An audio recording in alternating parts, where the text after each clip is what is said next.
Real quick, I just wanted to introduce the video that's coming up. If you clicked on this, that means you want to see the interview that we had with the gentleman by the name of Florencio. We had a really good conversation talking about telecommunications, how he came from humble beginnings and he made it to a spot to where he really feels like he's making a difference with what he's doing. He gave us some insight on different leadership skills that he's using. But I don't want to get too deep into it. I don't want to share his story. I want him to tell his story so you guys can really understand and get a feel for who he is and how he's making a difference with what he's doing. We did have some technical difficulties, so we had to make some changes and edits to the video, so it's going to look like we just kind of jump right into it, but I apologize for that in advance, but I didn't want to let this go to waste. I wanted this to be released so you guys could see it and you could hear the conversation. So without further ado, I'm going to go ahead, get the video rolling. I appreciate everybody who subscribed to the channel. If you haven't already, go ahead, push that button, hit the like button, and we're going to be coming up with more great content just like this. And you know, it's funny that you say that because sometimes Big Man will be on the show, and he said this in past shows that we've had where he's like, you don't coach to the way that people do it, you coach to a result, right? And that seems like the method that you went ahead and employed. You know, it's like, all right, they don't have to do it the way that I want to, so long as they get the job done. Exactly. You know, and it's like but I would imagine that when you're talking about care and empathy, that might go a little bit different, right? Because you got to hit those marks, period, when you're on the phone. I've done customer service before, your tonal inflection, you know, how genuine you are. You know, we always spoke to not going ahead and saying the negative. Don't tell them what you can't do. Tell them what you can do for them, right? So it's like we sit there, instead of saying, I'm sorry, I can't do that. You know, this person is like, well, can you give me a free phone? It's like, you know what? Let me tell you what I can do for you. I can go ahead and get you 30 free text messages for the month. How's that sound? Right. And basically you go ahead and reroute it into a positive tone. And so I could definitely understand where you were coming from. You know, what Big Man says is definitely the general oversight of it, but certain key components of getting them to care is very different. So kudos to you, man. I'll give you a story. This is for your audience. Those Yeah. out there listening, this is for you. Take it and use it. It's one of my favorite tools. I hired a guy in Florida. His name was Elavio, and he loved this one. And I did it at Big Man's location. We called it Celebrating the No. So I bought a bunch of candies and ice cream pops and sodas. And you can get a candy, you can get an ice cream pop, you can get a soda if you were rejected. And so they had to go ask clients if they'd be willing to take on this new product. If the client said no, they got a candy. And the team was like, this is ridiculous, but okay. And so they'll come to me and say, hey, Flo, I got 2 no's. I'm like, all right, we'll pick 2 candies. Like, that's it? I'm like, yeah. Next person, I got 2 no's. Well, what you want? You want a soda? You want ice cream? Yeah, I'll get a soda. Okay. I see where this is going. So my colleague Alali was like, this doesn't make sense. They're just gonna keep getting no's. I said, well, what'll happen if they keep getting these no's? Overcome the objection. They won't. So the concern was people were afraid of rejection. Yeah. And I was eliminating that fear. Yep. And so within 3 days, people come to me and say, hey, I got one who I got one closed. They're doing it. They took on the product. Okay, what do I get? Oh, you get nothing. And I would take a picture and I said, put a sad face. And they put a sad face and I'll send it out to corporate. I'm like, another one done, no prize for him. Another one done, no prize for him. And they're like, well, this is counterintuitive. It seems as though it was. But by the end of the week, we had chicken dinners and all kinds of prizes. But I had to get past that fear. Yeah. And coaching is the same thing, trying to get people to overcome their own prejudices, their own biases, paying out of their own pockets. When you're a leader, you have to figure out ways to connect with individuals and get them to not be afraid. And that was one of my favorite ways of doing it, celebrating the no. Yeah. I saw that one coming from a mile away. I was like, wait a minute. We're overcoming objections here. All right. Here we go. Still have those conversations today.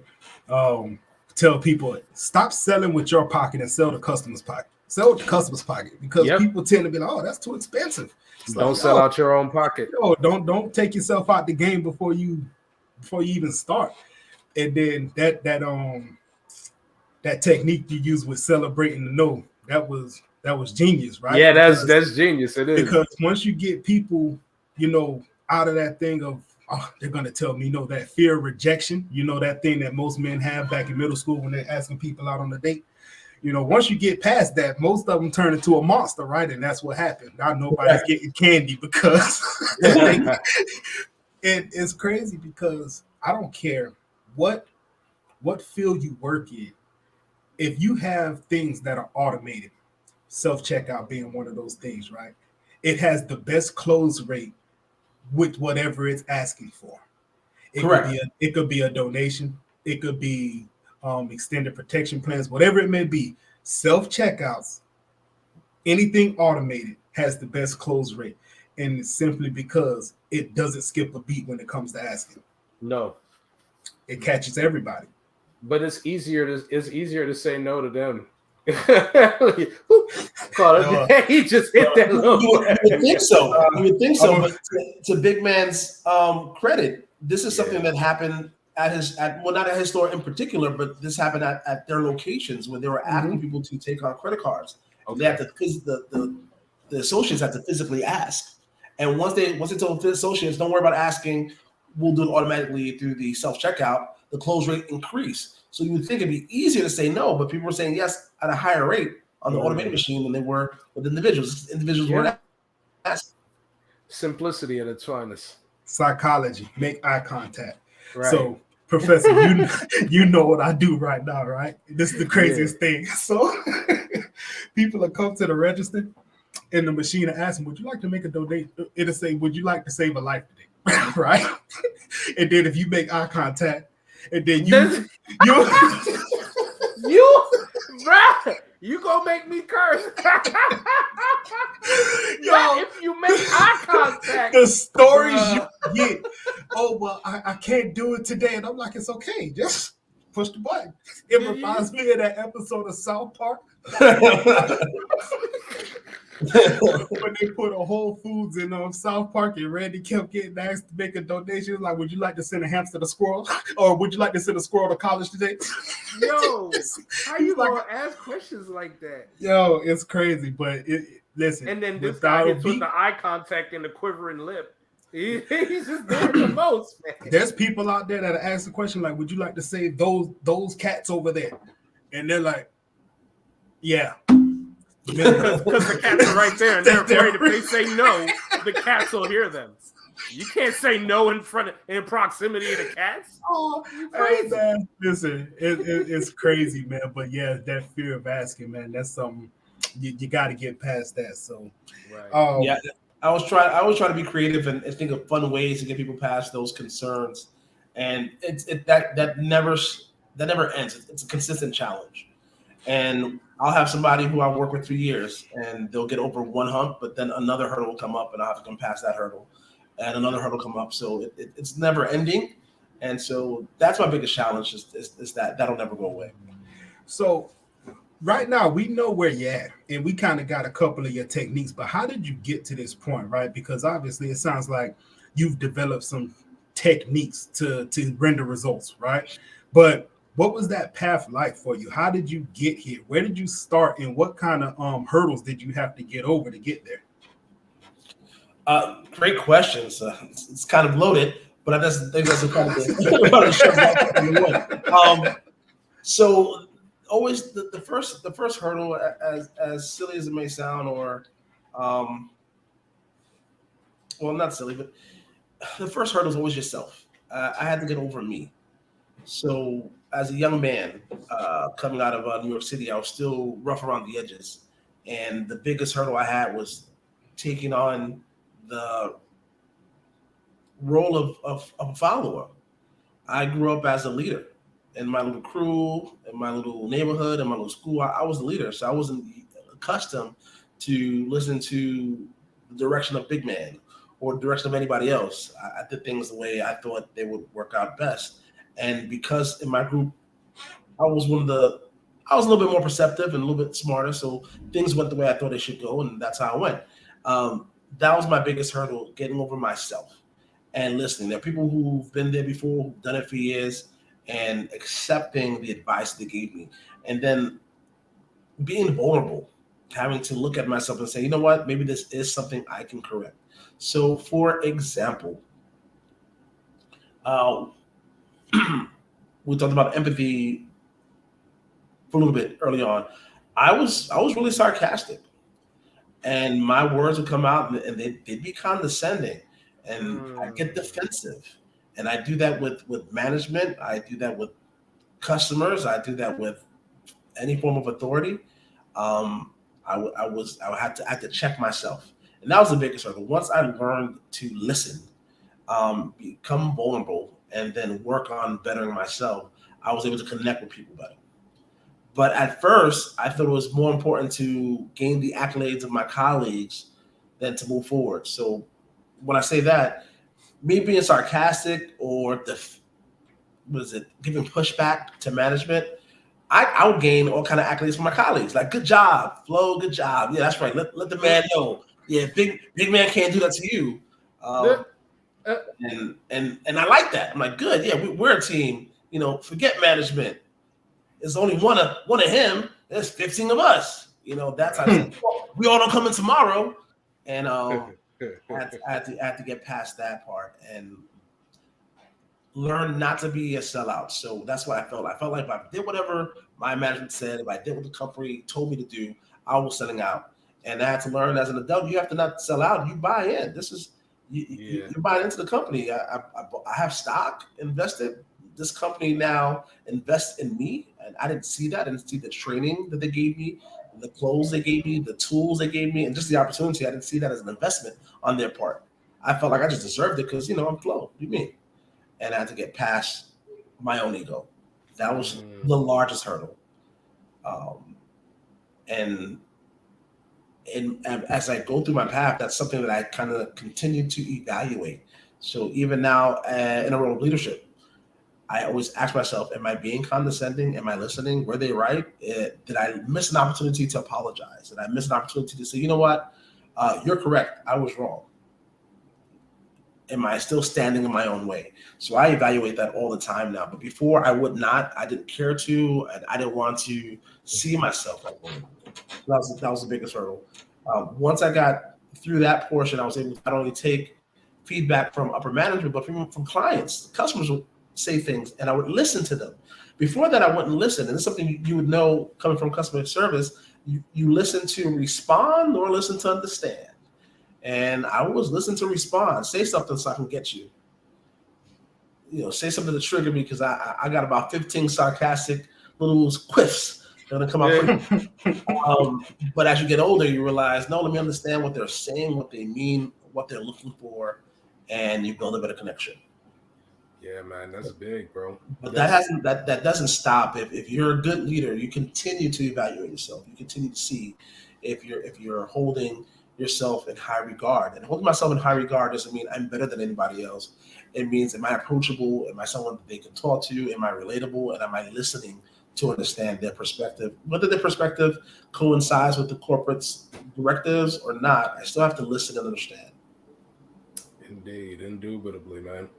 Those are big qualities to have in leadership, man. You'd be amazed. They say that people don't quit jobs, they quit poor leadership, right? And the qualities that you're developing or have developed as a leader, that is like work gold. That's the stuff that goes ahead and makes people want to work for that person, because if you believe the person is being fair, you can't say, man, he's not being fair when he's telling you something. A lot of times people go ahead and have this undertone of, oh, they just don't like me or whatever the case may be. But if you're sitting there, you're willing to say sorry to somebody, you're willing to tell somebody if they're right, go ahead and understand somebody's perspective, listen to understand as opposed to listening to respond. Those go ahead and translate pretty big. Somebody feels like that's when that open door policy becomes an open door policy, right? Because everybody has an open door policy, but how you get responded to is very, very different and will change the whole perspective of that open door policy. Those techniques that you're talking about and characteristics, A1. It's tough. It's tough. I don't take pushback personally. A lot of my counterparts do. I'll have a conversation with the team member, and they'll give me pushback. And afterwards, I say, you know what? Thank you very much for trusting me enough to tell me how you really felt. I appreciate that. Blows their brains. What do you mean? Yeah. You trusted me enough to say what you felt. I'm glad you did. I thank you for that, because now I understand where you're coming from. And they don't literally. These are grown men and women. Don't know what to do with that information. They've never been told that before. Going back to Big Man, I work with. This is in Florida. I was working with stores from Boca Raton down to Homestead. His location was one of several, and I had to make sure I showed them the same respect. Make sure I had the same sort of equity, but I didn't push carts at everybody's location. That was unique to his location. There was another location. I would just go in there yelling at sales associates, not aggressively. I would yell in there. I'd say, "Hey, is it true I can get that whole washing machine and dryer set for $40?" And they'd be like, "Yes. Who's this crazy guy? That's amazing. That's amazing." And I run to the other side of the store. "Hey, is it true I can get that lawnmower right now for $40? Right now?" Yes, you can. Who? And so, but I knew the manager, and I saw that manager operating the store a little bit differently. So that's what I did. That's how I got his attention.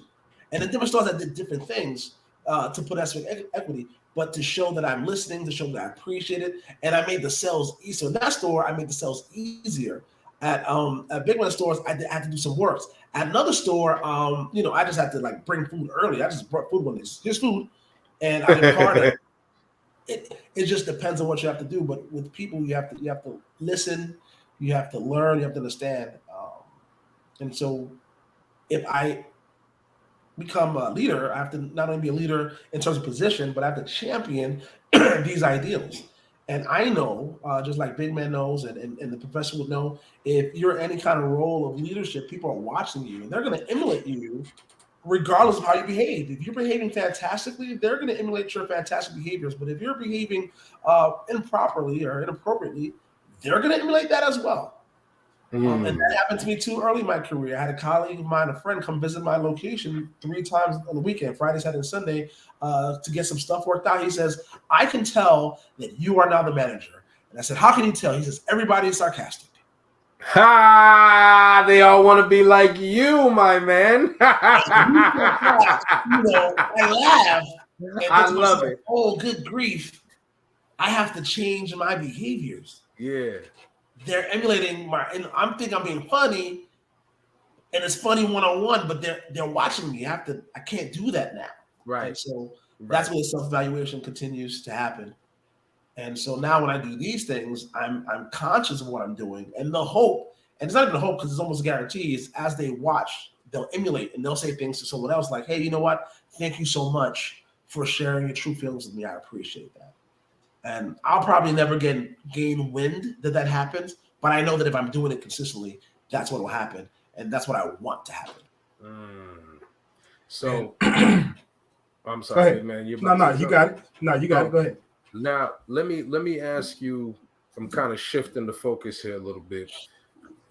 Over the course and the span of your duration of inside of telecommunications, what era had the biggest leap in technology, right? Like, when do you feel was the time period where we were like, oh, shoot, we just went from here to here? And this was the most major thing that you've ever seen as an insider in the telecommunications. I think we all know it. The Apple product kind of changed everything. And you know what? That's not even accurate. The applications, when applications became easily accessible, that changed everything. So that's a more accurate statement. Yeah, that's definitely more accurate. That's a more accurate. So applications changed everything, changed the way we do what we do, how we do it all day, every day. And at this point, it's 2023. If you're not, I would say, sensitive or smart or up on technology, you probably can't tell the difference between an application and a program anymore. And Yeah, because I mean, really and truly, apps are fluid. Even though apps are supposed to be an abbreviation for application, application was like the .exes, which were big executables that took up tons of space and required, unzipping the file and all sorts of stuff. Apps are compact and they're made for the most common platform that's out at that moment. So whether it's Apple, whether it's Google, whether it's Linux, whether it's Windows, whatever's out at that moment in time, an app is going to go and it's going to usually work the same across the board. So I definitely agree with that, because the only reason I wasn't going to agree when you said Apple was because Apple definitely streamlined that, but they didn't introduce anything that was new. It was already touchscreens and yeah. So, but I will say this: they had the they kind of perfected the capacitive screen. Because before they were using the TFTs and you can only touch one area on there. And I think Apple was the one who perfected that whole 2-3 touch. Yeah. And then after that, I think Samsung took it and ran with it. Microsoft had a good opportunity. They had a real good product. Pocket PC. Man, I was thinking about, listen, I loved Pocket PC. I loved it. It was the most powerful thing out at that moment, man. There was nothing I could literally run. It was a little computer in my hand. It was a little desktop. They had a great opportunity to take over, but they wanted to make everything whatever's at theirs, and everybody else had to kind of change their programming to meet their whims, and it just didn't work out well. That open source killed them. That Linux killed them. Because that's really what killed everybody, man. Because Linux was open source. So that means that basically everybody puts in a little bit of here and a little bit of there. You add your little bit of flavor. And everybody was adding the good flavor. It was from a grassroots type of situation where everybody was on the ground. And we were like, what would you like? Oh, we would like this. And you could do it. Pop in a kernel, hit up a ROM, get a dude to go ahead and cook it, load it up on there, and then you got a light version of a different ROM, and that changed the whole name of the game. And that's why Android is across different manufacturer handsets, right? And of course, Apple, with their ultimate marketing strategy of just going ahead and having that handheld experience, they have their grab on the market as well. And it's no surprise that it's kind of drawn down the middle and maybe give or take towards Samsung, like maybe a few percent, but it's not anything to say, oh my God, they're that much in the lead. But they just attract the each market. Yeah, applications. I remember in 2011, 2012, I want to say one of those two, where my clients did not understand when they were and when they were not online any longer. And that's when I was like, man, the world is changing rapidly, because they couldn't tell. Like, am I making a phone call? Am I on the internet? Like, what's a media message? What is that? Is that using the web? Am I texting? They didn't know anymore. It was the instantaneous was a lot, because there was more of a process in the analog devices. Even the touch tone phones.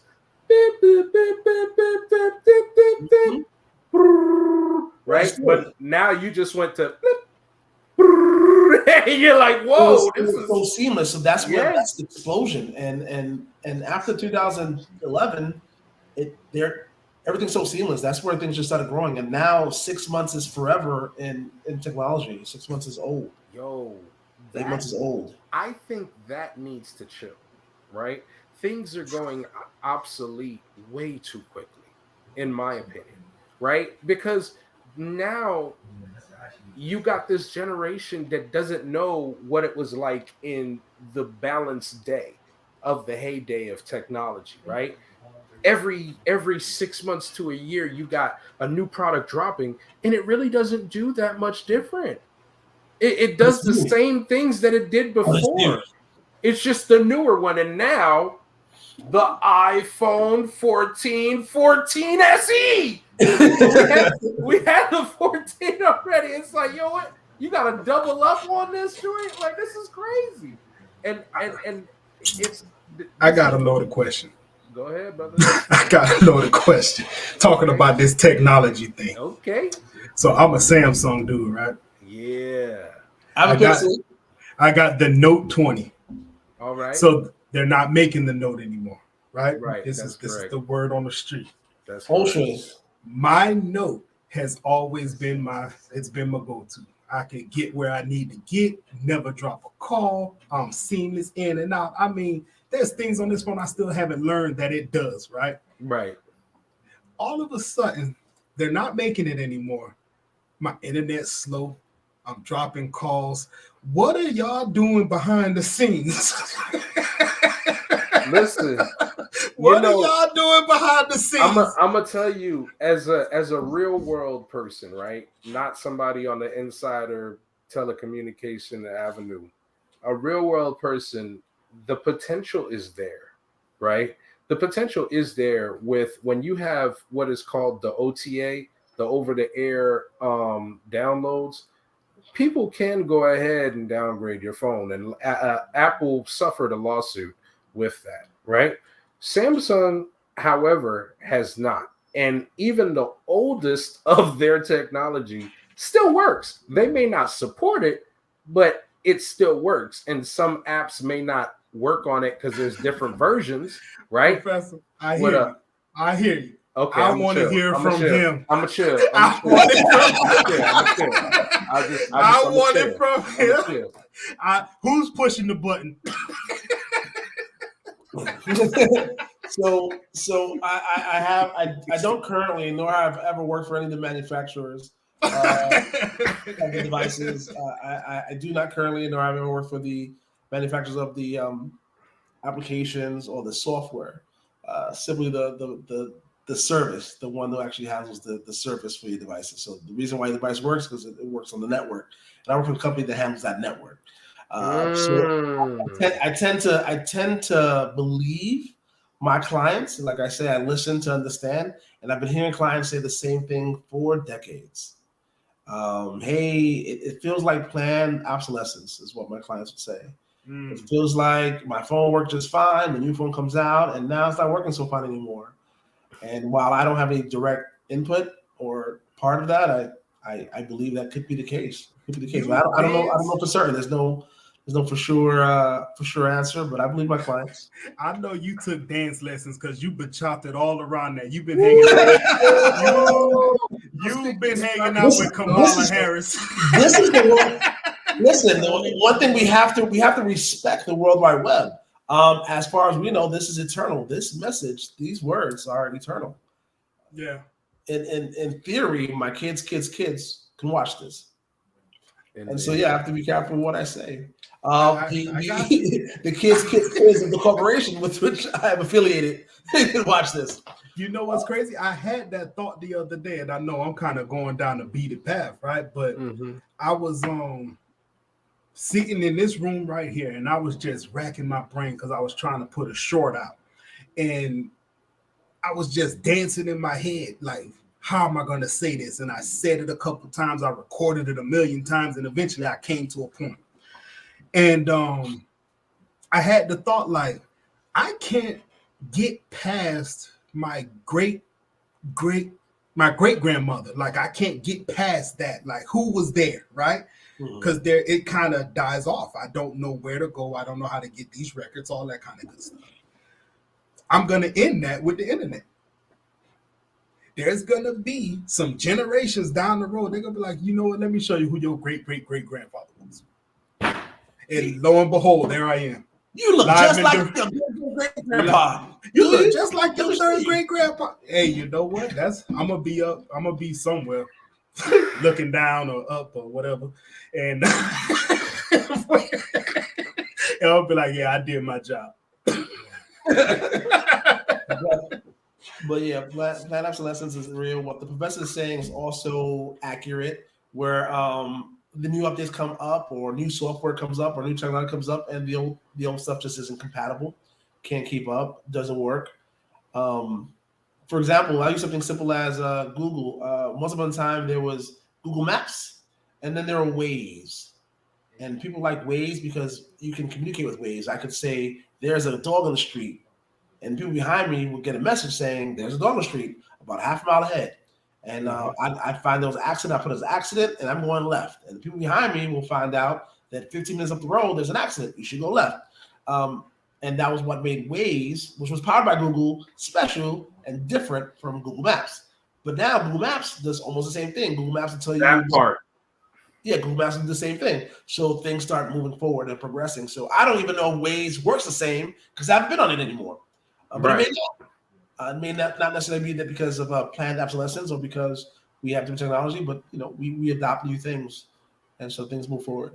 Yeah, But Google got it because in my car they tracking my every move. When I got the Android Play or whatever it's called, when you hook your phone up to the car. Turn off your location history, bro. I gotta do something, but I can't sneak nowhere. And you get in the car, it tells you where I've been. It's like, yeah, he wasn't at his mama's house. Off your location history. Why are you doing this to yourself? I like how he says that, knowing that I'm not tech savvy. Look how long it took me to get this picture on the screen, right? He's talking to me like, turn off your location. Yo, I called you a million times. Like, oh wow. So how many gigs of RAM do I need? Is this and he'll be like, you need 16 at least. I would go 16. So I can't do 14? Yo, but he was doing that for no reason. He just wants to annoy people. I'm tired of you, man. Flo, I would send pictures and stuff. I'm like, do I need this laptop? Is this a good laptop? He's like, just read the specs. I'm like, but you said 16, but this says 14 and a half. So if I said what I said, why are we here? You know what it is? I was looking at the price tag. I was like, man. You see how annoying he is? And then now ask him ask him what he got. Right now, if you're looking at television sets, right? It's Black Friday weekend, right? A lot of people buy TVs during this time. If you go and look for a series, let's see. I'll use a brand. TCL is a brand out of, I think, Korea. Am I right? Korea? And it's growing and makes them. It's competing now with LG and Samsung and Sony. But a Series 4 TV is like $399. A Series 5 is like $550. And the Series 6 is $1,000. So Big Man's right. There's a big money difference between 14.5 and 16. But here's the thing, though. The TCL, right? When you say competing, is that really a thing? They're not really competing with LG and all that, bro. Like, stop. They're on the market at the same time. That is in They're on the market at the same time. They're on the same shelf. Yes, thank you. They're on the same shelf. They're there, but technically competing, but they're not competition. The messed up part is not the same across the board. It's just very, very different, right? That Walmart special versus the joint that you get at Costco, they look very different, right? I feel you because I did the TV shopping too, man, and I got the entry level LG, and it was insane the difference between the other one. But I paid I got it when it first came out like $700. It threw me back, but that wasn't the rest of the other the OLED 4K joints that they have. Those things are like you want to touch it because it looked real, like you feel like it's coming down your screen, like type of joint. But mine is not all the way like that, but it's still like, oh my God, vivid colors, right? So yeah, I definitely understand that. But Big Man knows that I would not steer him wrong. So he just be doing this stuff just to do this stuff, man. And now ask Big Man what he has now these days. Tell him where he ended up. Ask him. I got a HP Pavilion. It's 16 gigs and some more stuff. It works though. Good stuff. Yeah. Good stuff. Listen, Why did we go all the way down the yellow brick road for you to go ahead and end up right back in this resort over here in Dubai? you know why? Because I got to get dragged into the 21st century. And here's what it is. Screaming. Here's what it boils down to. Kicking and screaming. The man told me, he said, go to Amazon. He sent me these things. And I told him, I don't, Amazon, I want to see it. I want to touch, that internet shopping bothers me. He was like, well, you could just return it. I'm like, man, my wife do all the returning stuff. I ain't got the time for it. Anyway, to make a long story short, I got my laptop, forget him. And let's move on. So let's talk about this, right? Enough about me. We got Flo on the show. Flo, you having a good time? I'm having a great time. I can't say it enough.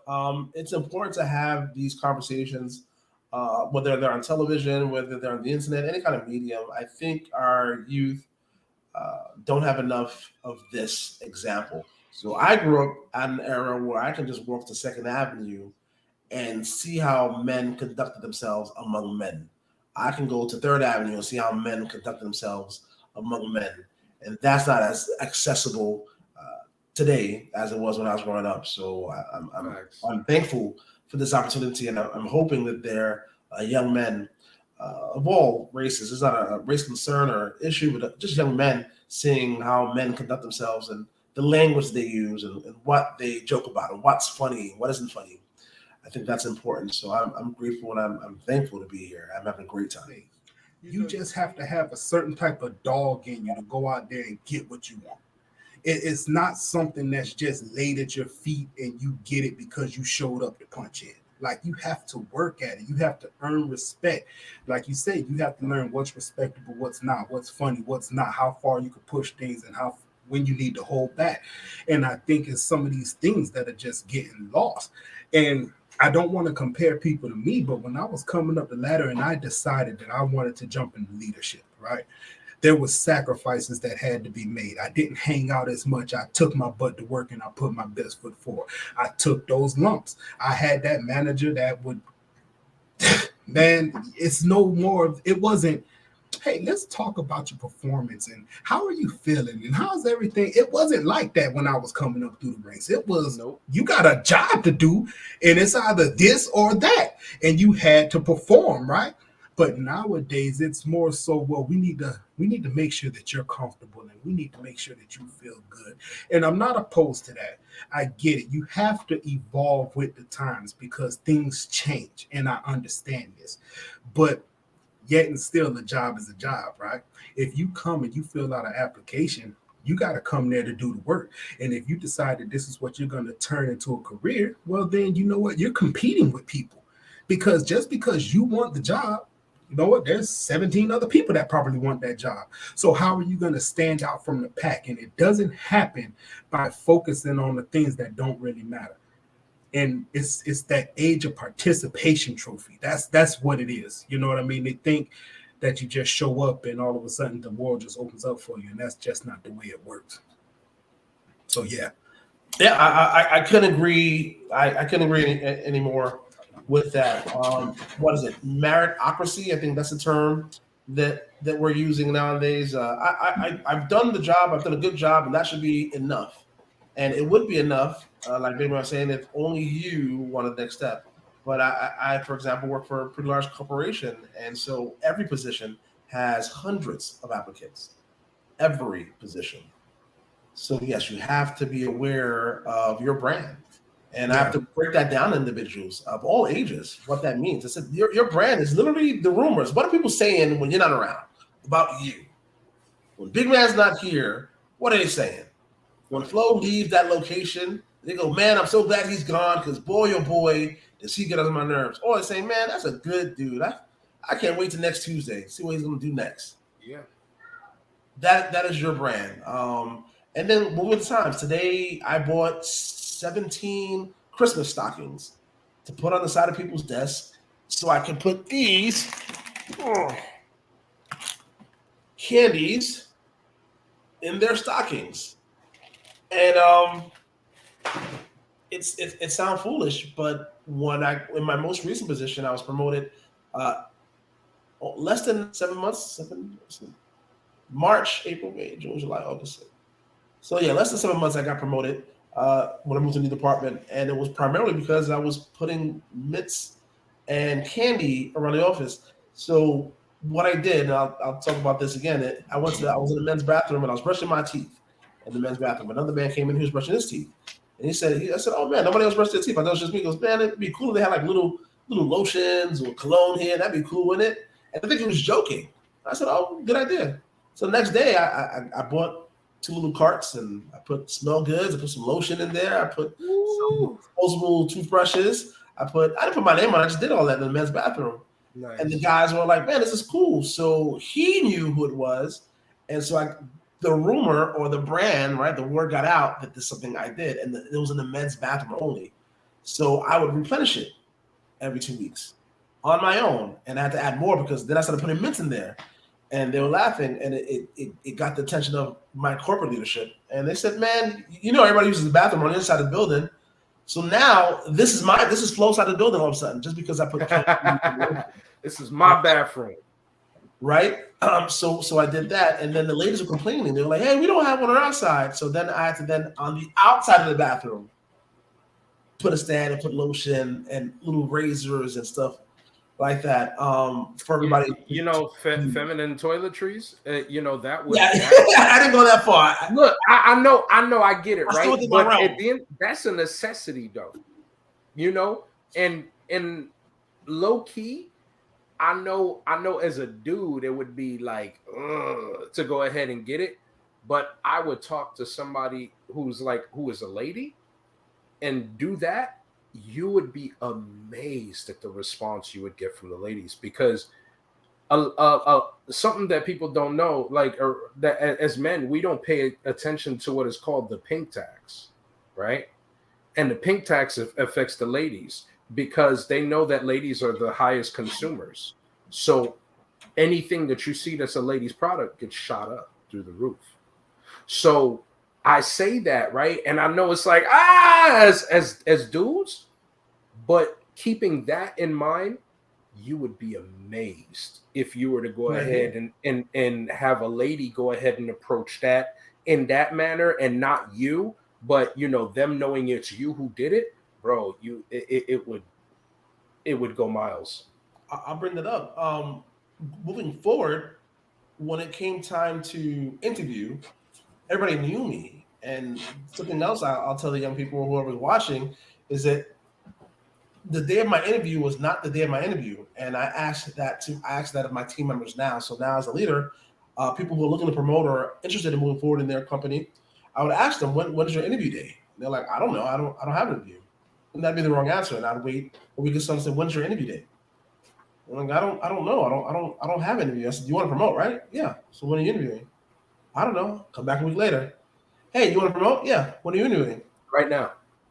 There you go. It will take them sometimes a month. I said, you're interviewing every day for that position.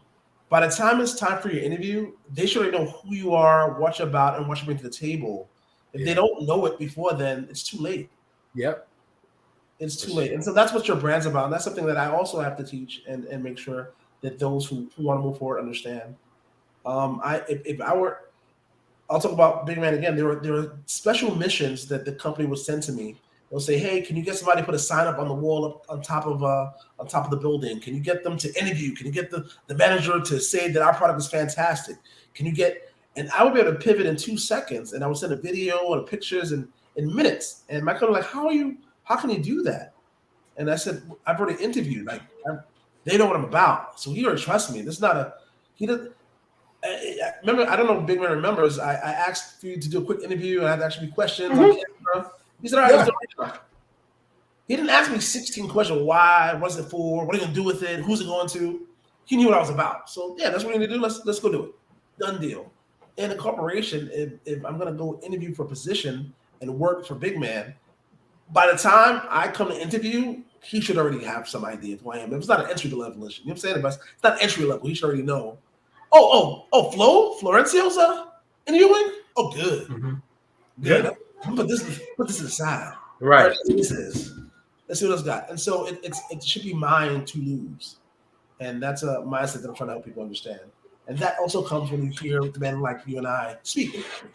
Mm-hmm. And I tried to keep relationships like that. They still mean something today, right? When you talk about vendor partnerships, okay, if you really sit back and think about what that vendor partnership looks like, this is somebody who's going to come into your building. They're going to push a product. They're going to do it better than anybody you've trained into the building, right? So technically, if you keep those people happy, if you keep them with you, who else is going to sell that product better? They're bringing revenue to the store and you're not paying anything for it, but a great relationship. So from a retailer standpoint, when you got great relationships with those vendor partners like myself and Flo were back in the day, it's lucrative. It's very lucrative because think about it. Those people that we were able to get signed up with Progressive back then, they signed up with Progressive because they probably couldn't do it another way. Either they didn't have enough cash, either they thought that their credit wasn't good enough to get a credit card, but yet they were able to leave the building with what they needed. Remember, back then it was what they needed. It wasn't a want, right? They needed this. So they walked away with what they needed. The store got the revenue. Flo's happy. I'm happy. It's just a happy pairing. You would be surprised how many times I sit back and I speak to some of my vendor partners and they just hate going to certain stores. Some of them don't even go to certain stores anymore. They're just like, no, I don't even go over there. And I called my manager and told him I'm not going over there. It's like, wow, they just missed out on that free payroll. That's the way I look at it, right? So, I mean, the way that you build relationships with people is important. And that doesn't just mean vendor partners like Flo mentioned earlier. You know, how are you driving your team to render those results, right? What's your brand? If your team understands what you stand for, those results come organically, right? Now, you'll have to go in and manage it from time to time because, you know, it starts to veer a little bit, but the guardrails are there. And if people know where to come back to base, you can always reset and push forward again. And that's how that works. And that's something that I try to make sure that I maintain, especially in retail. Now, I'm going to get off my soapbox and I'm going to ask Flo this question. Okay. Talk to me about this, right? Obviously, we've been doing what we do for some time now. We got some years under our belts, almost professionals. I'll never say that we're pros because it's going to change tomorrow, right? How do you maintain a good work-life balance? You know, because that's a big thing nowadays, right? So you, in your role, in your capacity, how do you maintain a good work-life balance? And further, how do you fit that same program with the people that you manage? Learning how to say no. Very, very tough. Celebrating the no. Very tough knowing when to say no. So I had to learn how to say I can't do that much. Mm-hmm. Hey Flo, Florencio, can you work for me on Sunday? Can you take over this project? Can you take on this project as well? We're not, you know what? We trust you. So can you work the double shift? And no, I can't. No, you know, with all the respects, I cannot. And that's really what I had to do. And it was difficult at first, learning when I will answer my phone and creating a direct chain of command, so that those around me understood that during this time, I'm not going to answer my phone directly. If it's an emergency, you can use this avenue or that avenue, and creating those avenues. So in my current position, there are other people on my team who don't have my same title but have really good expertise, and in my absence are willing to take on some of those smaller projects or projects is better than smaller projects or smaller, can do's. But that's been the hardest thing, is to learn how to say no, because when I was trying to come up, I said yes to pretty much everything because I wanted it so bad. Can I work overtime? Sure can. Can I work all weekend? I'm happy to do so. Can you carry, lift, push, pull? Sure can, and will. And so I would neglect and sacrifice everyone around me. But I had to just learn to say no. And sometimes even know to my own progression. When my daughter was young, I didn't promote for quite a few years when I first joined this company because my daughter was still in grade school and I knew what promoting would do. So I had to say no even to myself and not promote just yet until she was in college. And then I was like, okay, now I can promote. I'm married, and I had to sit down and have a real conversation with my wife. And within, like I said, less than 7 months, I was going to promote again. I said, "Hey, sweetie, I'm going to promote." But there's a lot of changes going on. The company is doing some new things, and we just came out of COVID, so they're trying some stuff out. It's going to be a little tumultuous right now for a little while. Can you handle that? Are you okay with that? And make sure that my wife is okay and she's supportive. So I have to make sure that I understand that the people who are around me, the people who love me, understand what's going on, and they support what I have going on. And then I make sure that I talk to them and let them know that I won't make that decision unless you agree, unless you're okay with it. And so then I create that balance. So a lot of people were trying, like Big Ben said, to wait for things to just happen, to just fall in the lap. You have to make a conscious effort to make that balance, to say, this is family time, this is work time. Let me talk to my family, make sure they're okay with it. Let me talk to my job, make sure they're okay with it, and have those candid conversations with those people involved, and not just think it's going to happen magically. My schedule is made. That's my schedule. Before we had this conversation today, Big Man called me, "Hey, what's your schedule like? When are you available? This time's good. This time's not good. Okay, let's go ahead and do it." So that's it. Have a healthy respect for yourself and being able to say no when no's required.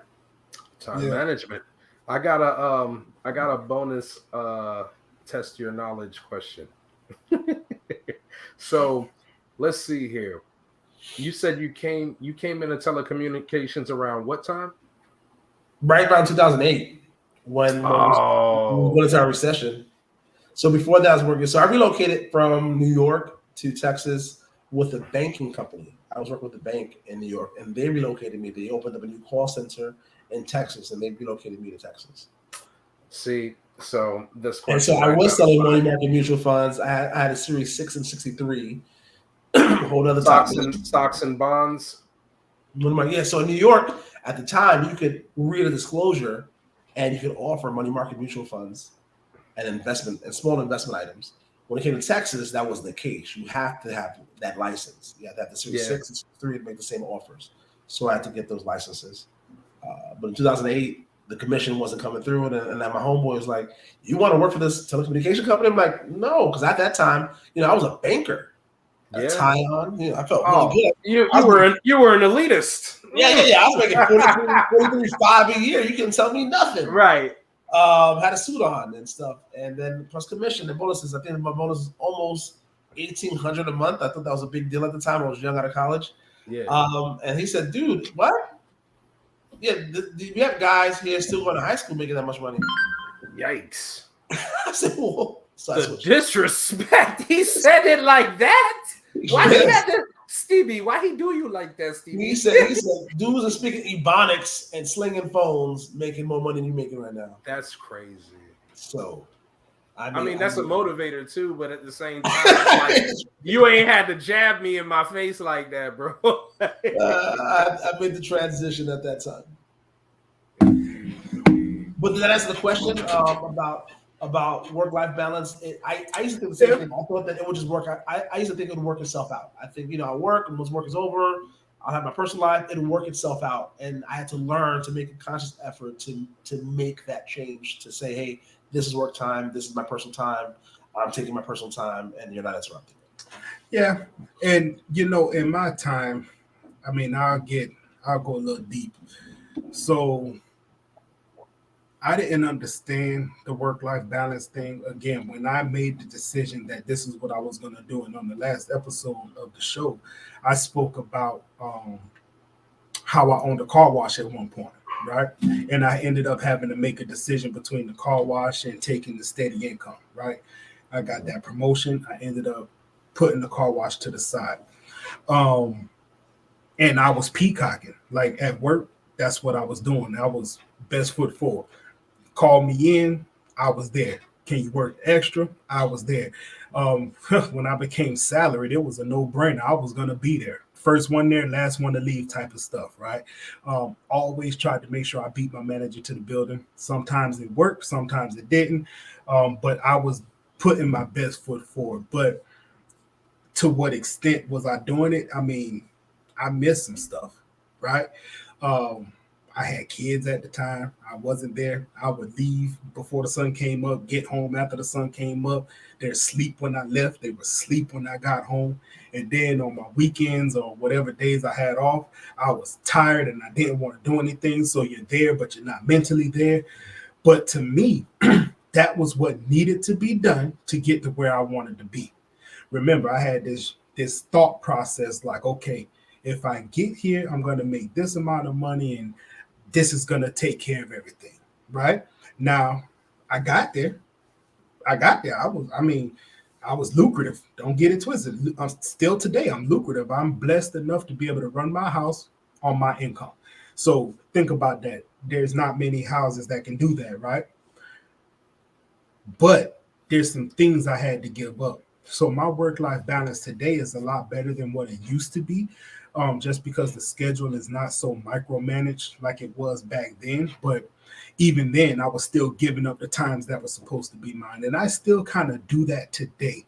And I try to have a cutoff point, but it's still difficult because in me, it's like I need to do this because if this is going to be the route that I go, I need to make sure that I'm seen a certain way. I have to stand for something. If somebody pops into my building, it's not going to look good because I knew you were coming. It's going to look good because I have a brand, right? That's what I stand on. And sometimes it does take a little bit extra. So I do believe in a work-life balance. I think I put more emphasis on that for my team than I do for myself. And that could be looked at multiple ways. I mean, is it good for me? Somebody might say no. For me, I say, you know what, I'm doing what I need to do. So, it's a it's a fine balance, but I do make time to be at the things that's the most important. Plays, recitals, gymnastics, things like that. I'm there. But my mom, if she was here right now, she would tell you those are important, but it's those random moments that count. Like last night, we went out to Pasquale's. It's a little pizza joint. We got some pizza and wings. We was out there just having a good time eating outside. Then we went to Cold Stone. And it wasn't planned. I came home from work and said, come on, let's go. They're like, where we going? I said, I don't know. Nice. I say, whoever got their shoes on is going when I get in the car. Everybody was in the car, right? Clearly. And we had a great time.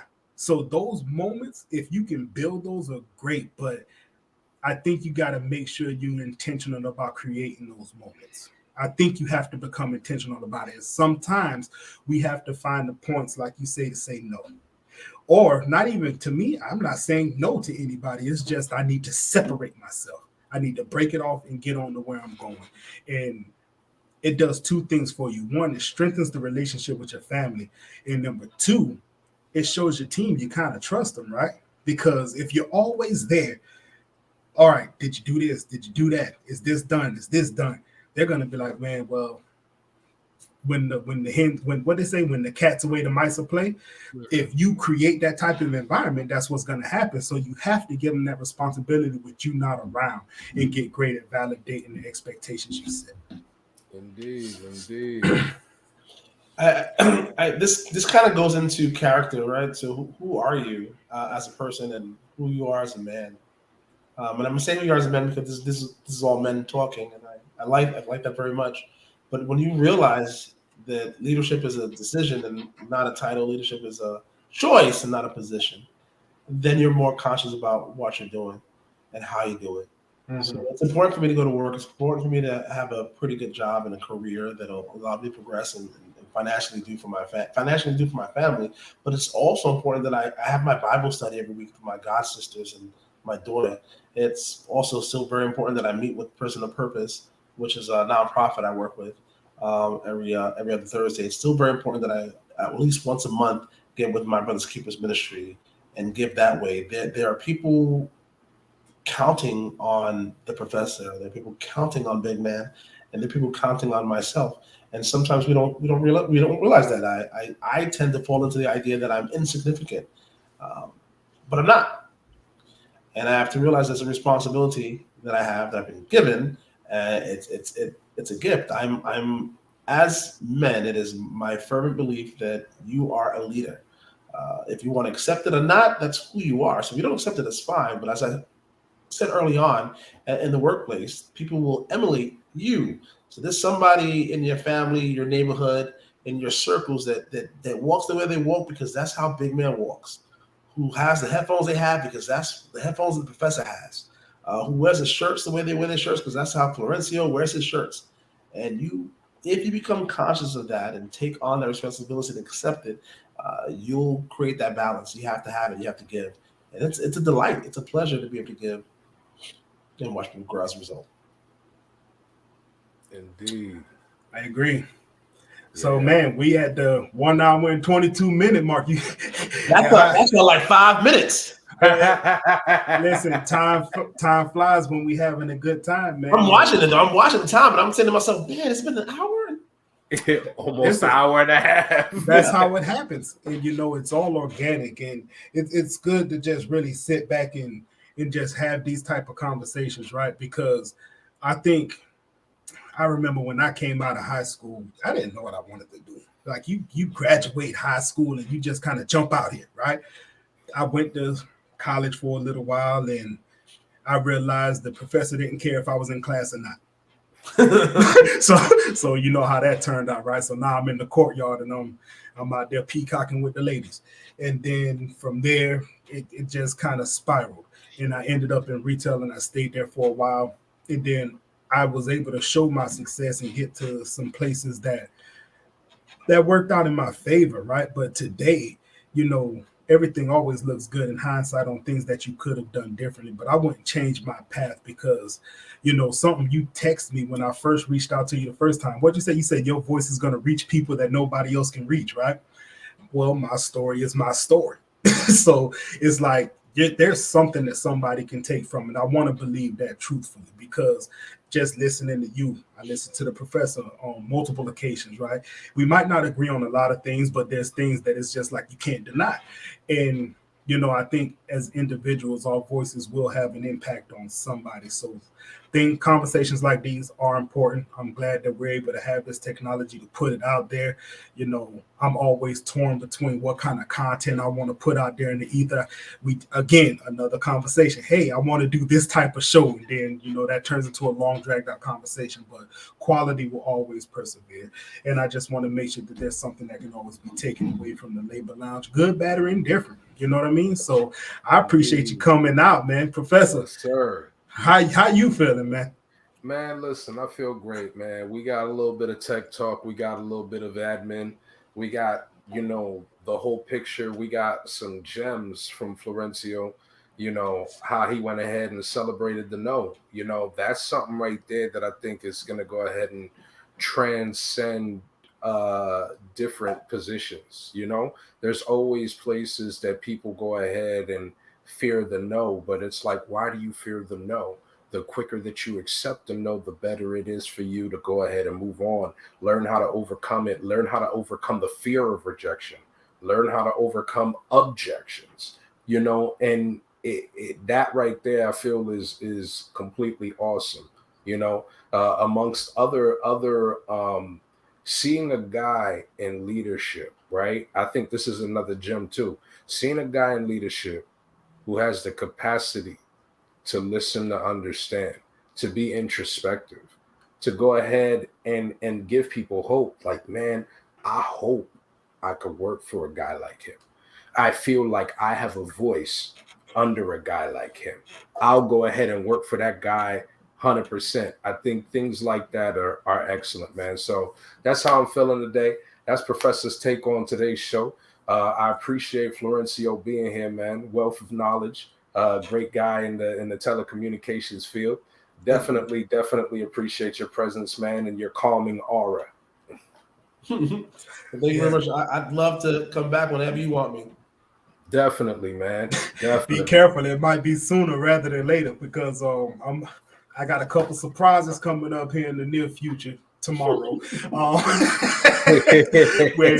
We're gonna be. You saw me Miami-Dade. I wasn't nervous. Hey, I'm not worried about you being nervous. With you, it's more of a time aspect. I just got to make sure that the time works out. But yeah, man, we'll definitely have you back on the show. And you know, we just continue the conversation because there's a lot more to be said. There's a lot more information that we can go out here and garner. I think the next time we bring you on, we'll bring you on for a late night show. Turn up. And you know what? Matter of fact, Christina, if you watching this, right? Not Excuse Christina. me, Basil. No, sorry, Stop playing, Basil. Basil, if you're watching this, right, I'm gonna have to edit that. So Basil, if you're watching, we got somebody on the show that we can have this conversation with, and then I'm working on a couple other things, so maybe I can get some more people on here. We can get up to 10 people on the show, so yeah, we can have some really good conversation and mix it up and just review some things and ultimately show that we can do things in a positive manner. And when I say we, I think y'all know who we're talking about. Yes, sir. Lead by example. Absolutely. We ain't all out here shooting dice. We get a 40. Yeah. You know what's funny? Flo said earlier, you said earlier you got picked on because you talk different. Yeah. You know, I was told that when I was down across the county line. Yeah. Is that right? Man looked me dead in my eyes and said, "You're not from around here." Said I was born here. You don't sound like us. You think you better than us? Oh. You know that's next, bro. That's next. The crazy part, my pops told me, he said, "Boy, when you take that job," he said, "Be ready." He told me. Oh man. I had to walk customers outside of my retail door. I said, let's talk outside. And then I had to change my accent. And yeah. I wasn't born and raised in Arlington, Texas. It's a switch, right? It's a switch that you got to be able to turn. Yo, homie, you don't know me, man. You know, I go ahead and get down with you. But the eyes don't lie. So yeah. When the gentleman saw me outside the door, he saw my eyes. He's like, okay. Oh, yeah. He's a killer. They don't want that. Whoa, they're a killer. They don't want that. It's not about killer instinct. I've been through some things. Right. So you have to prove to me that you can do more than what I've been through. Right. It's not going to be no bluff. We don't bluff over here. Shout out again to MKB. Oh my goodness, I need to research that. Let me find out who the hell we interviewing here. Listen. Am I going to be able to post this, sir? Them old school pictures going to surface. My father was the warlord for the Spanish kings in Harlem. Hey. So the warlord wasn't the leader. He was literally when two gangs came to fight. If they didn't all fight, the first two guys to fight were the warlords, the baddest guys. Mm. And my dad enjoyed fighting on Project Rooftops. He said, "We just go up, and then whoever come down, come down." That's Rooftop like 88, baby. You know what? You opening up another can of worms. We're closing out the show. There's a lot of aspects. We got time today. So here's the thing. So even with that being said, right? You just mentioned that last little statement you made, but yeah, it seems like you've been able to transition into something different, right? So you had the surroundings to definitely go down a different path. Why didn't you? I think that's a good question to ask, and if we can get some insight to that. Great question. My father didn't want me to have all the same trials he went through, so he guided me well and he prepared me. Fear wasn't fear to me. So I'll give you a quick one. When I was little, my father would say to me, a gentleman will harm you and then put a real mean face and say, "Don't you dare tell your mother, don't you dare tell your father, you would have never tell you." And he said the more aggressive they got, the more aggressive their face got, the more their eyes scrunched in and their what do you call that? Their wrinkles showed. He said that was the more afraid that they were. Yeah. And so he was the one that told me that fear is actually afraid. Fear is fearful. He said that's them scared. So when they're doing that, they're probably more afraid than you are. Don't worry about that, right? So I wasn't afraid of fear. I wasn't afraid of aggressiveness. And the more people barked and yelled, I would think of what my dad would tell me, like, hey, he's probably more nervous than I am. And usually I'd choke him or hit him or kick him, whatever he did. And yeah, it was true. And so he would tell me about the things he went through. My dad would tell me about our neighborhood and show me guys on the corners and streets with no fingertips. And he would tap him on the shoulder and they go, "Oh, hey, what's going on? Apache, what's going on? Bree." They'll say his gang name. And he said this guy was the coolest guy in school. He had the freshest leathers and the chains and all the girls. Look at him now. He said, "This is not what I want for you, son." So my dad gave me his strength and took away fear and put me on the right path. And here I am. Smart man. Yeah. So it's possible. Yeah. We talked about we can talk about fatherhood. There's a nonprofit called Abiding Fathers here in Texas. I'm giving a lot of shout outs today. Please forgive me for using your platform in this manner. But use it. Just tell them to like, share. That's exactly how that works. That's exactly how that works, sir. That's exactly what Abiding Fathers is all about. That about fatherhood and about empowering fathers to remain dads and realizing your role as a leadership, not only in the household but in your neighborhood. And so I had that. I'm lucky to have that. And I don't know or don't want to speak on you guys' personal household, but if you're a father right now and you have a son, and he can come to you and speak his feelings and speak his truth in confidence, that's a wonderful thing to be able to do. And so I'm grateful that I had a dad in my household, I had a mom in my household, and he could tell me what was going to happen before it happened. And my father, to this day, is still giving me vision. He's still giving me guidance, premonitions. He's still telling me, hey, son, if you do this, this will happen. If you do that, that will happen. And I've challenged him sometimes, not verbally. I'm like, you know what? I'm going to do that and see if that happens. And lo and behold, every single time he was correct. My dad would give me gifts. And I'll say, Dad, what am I going to do with this? What am I doing with this, Dad? Oh, my God. All right. Thanks, Dad. Thanks for nothing. Wind up a week later. Man, Dad, thank God you got me this. If it wasn't for this. He's like, yeah, I know. I know, son.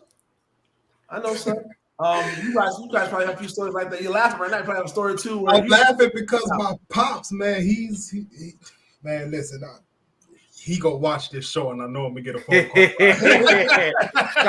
shout out to my man's there. Shout out to our biggest supporter. But yeah, me and him, we go back and forth just talking trash, right? And whenever I get on my soapbox with him, he just kind of look at me and be like, you ain't telling me nothing, right? You ain't saying nothing slick to a can of oil.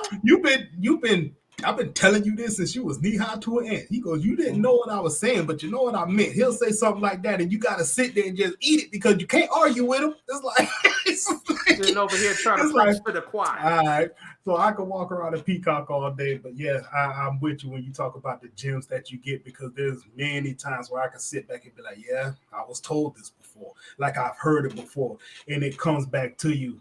And I've always had that grounding, right, where if I was in a situation, even back when we met, when we was in Miami, I would call Pops and be like, man, this is what we got going on. And I'm going off on a rant about something. Maybe it's about P&L or whatever, some policy that came down. And he'll say, well, let's look at this a little bit differently. And when I heard it, I was like, I don't want to hear this crap. Like, let me be mad. Don't give me logic. How dare you? But I always had those grassroots, right? I had somebody that I can go tap in with. So I hear you, right? So you mentioned, who was the group that you just mentioned a minute ago?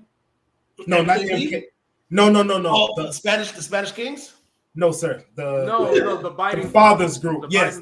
Abiding Fathers.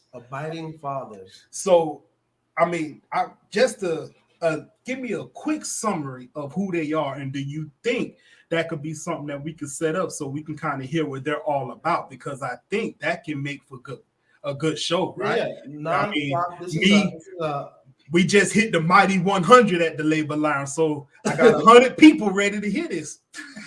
Abiding Father, a nonprofit organization that I had the pleasure to work with, and my nonprofit ministry, My Brother's Keepers Ministry, supports their ministry. And they send money around the world and send men around the world to be big brothers and be father figures for young men who don't have fathers. And we use the Bible as a message or a way to help these young men grow, understand that they're leaders, and use that leadership role, that spotlight that they have that they don't always realize they have, to better themselves and the neighborhood around them. They have annual conferences and meetings here in Texas. We continue to support them. And you can find more about them right online by just looking to abidingfathers.com. It is a Bible-based nonprofit organization. Awesome. Yeah, let's we can see if we can set something up with that. And you also sent me an email. I think it Prison was to this Purpose. morning or yesterday. Yes, Prison to Purpose. I'm going to be reaching out to them as well, so we can try to find out. Do you know anything about them? I do know about to give us a little insight on what that's about.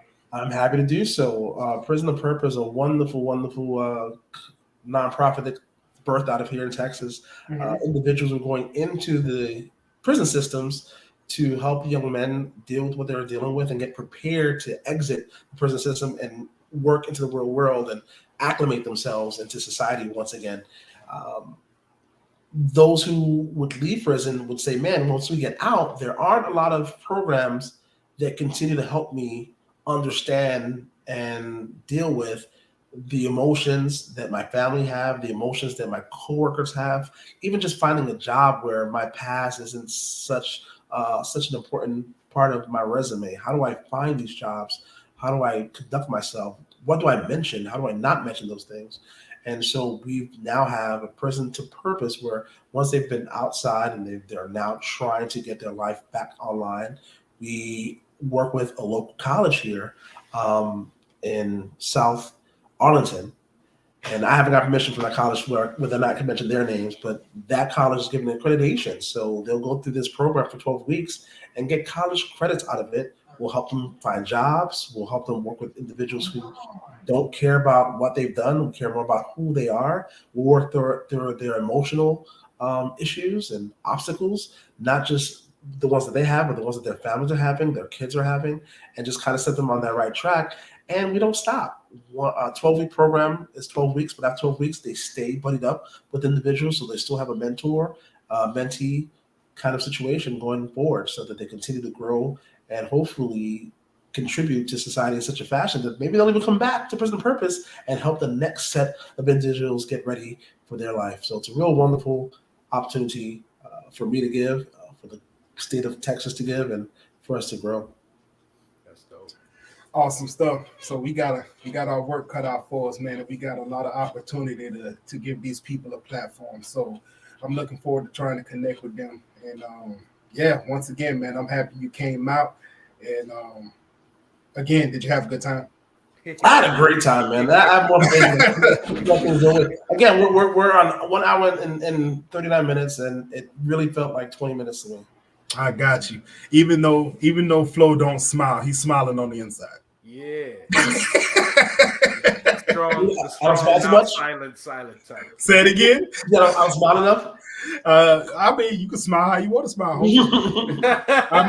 I never knew that I was triggering people at work many moons ago when I would walk around and tell people to smile. I was out there triggering people and didn't even know it. I thought I was being the cool manager. Hey, you know, you should really put a smile on your face. Customer service starts with a smile.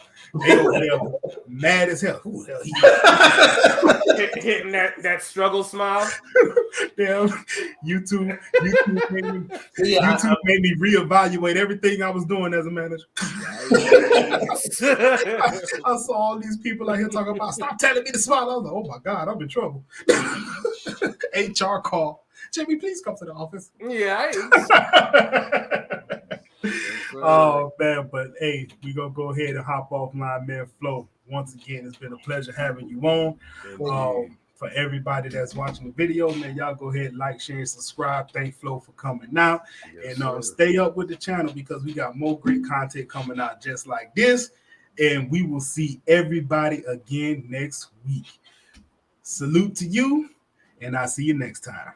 Holla.